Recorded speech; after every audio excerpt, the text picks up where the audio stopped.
ถ่ายย้อนแสงครับวันนี้8 โมงนิด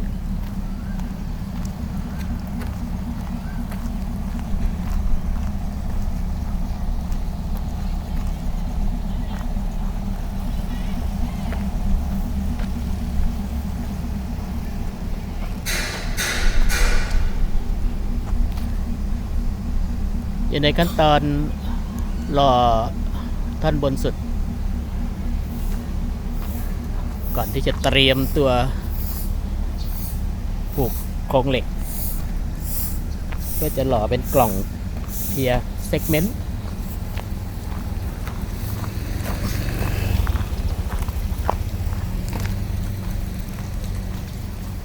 ข้ามตัวอาคารสถานีครับ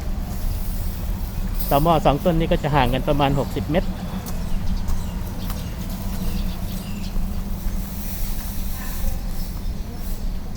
ต้นนี้ก็เตรียมทำโครงหล่อเพียร์เซกเมนต์ละหล่อกล่องเพียร์ที่ติดต่อหม้อ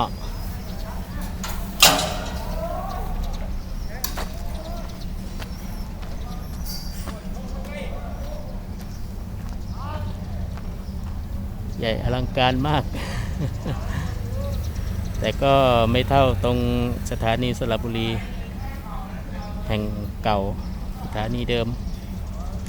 อันนั้นเมื่อกี้ที่เราผ่านมาเมื่อกี้เนี่ยหรือโครงเหล็กที่หล่อออกแล้ว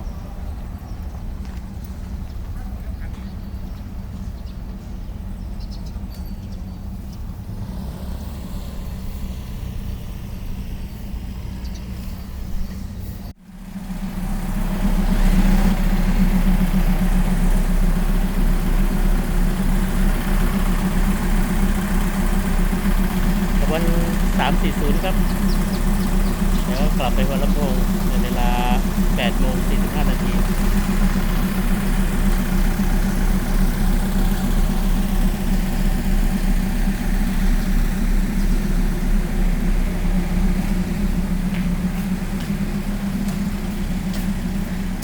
เดินฝั่งนี้ดีกว่า เดินฝั่งนู้นเจ้าถิ่นห่วงโดนเห่าตลอดเลยมาทีไร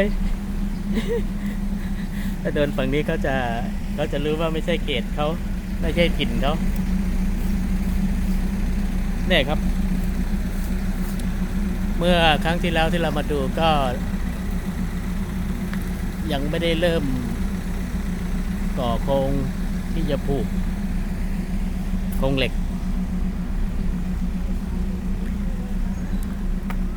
ต่อเนื่องไปเรื่อยๆครับเดี๋ยวเราดู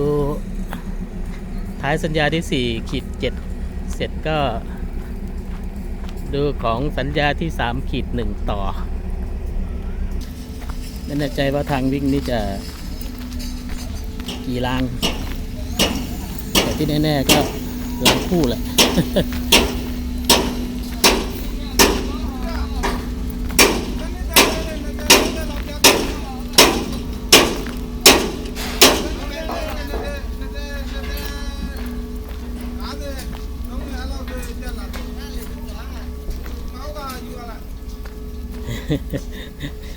ฟังไม่ออกครับ น่าจะเป็นภาษาเมียนมา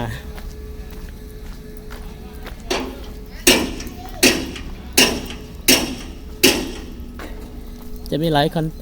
ายซับคอนแทคนะครั้งก่อนโน้นที่ทำฐานรากก็มีบริษัทของน้องวันน้องที่อยู่บ้านเดียวกัน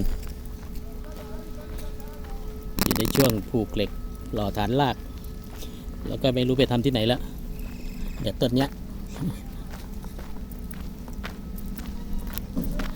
ถ้าเดินฝั่งนี้เจ้าถิ่นเขาไม่เห่าครับ แต่ถ้าฝั่งนู้นเนี่ยลองไปเดินสินั่นนะวิ่งออกมาจากไหนก็ไม่รู้เห่า องครักษ์พิทักษ์ต่อหม้อมีทุกที่ครับ ไว้เป็นเจ้าหน้าที่ดูแลเครื่องไม้เครื่องมือวัสดุอุปกรณ์ ต่อหม้อที่เท่าไหร่เพียที่เท่าไหร่ยังไม่ทราบครับ เพราะว่ายังไม่เสร็จยังไม่มีป้ายติดเหมือนแถวซับม่วง แถวซับม่วงแถวลำตะคองอาจจะเห็นเลขต่อหม้อแต่ว่าไม่ใช่เรียงกันไปตั้งแต่บางซื่อนะ น่าจะเป็นต้นสัญญาแหละต่อหม้อที่ศูนย์อพาร์ตเมนต์แล้วก็ไปเรื่อยๆนี่ครับท้ายสัญญาที่4-7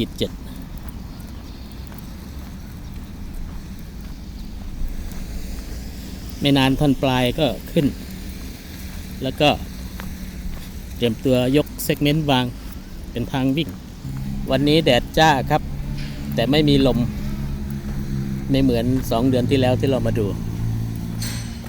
อันนั้นลมจนไม่มีเสียงเข้าไมค์เลยมีแต่เสียงลมนี่ครับต่อมาต้นสุดท้ายของสัญญาที่4-7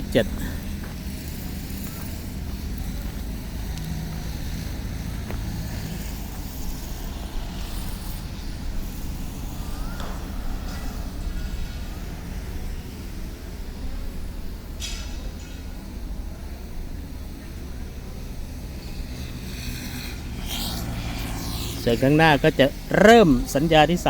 3-1แก่งคอยกลางดงช่วงแรกแล้วก็ปางอโศกบันไดม้าช่วงที่2ขั้นกลางด้วยสัญญาที่1-1ที่เสร็จเรียบร้อยแล้ว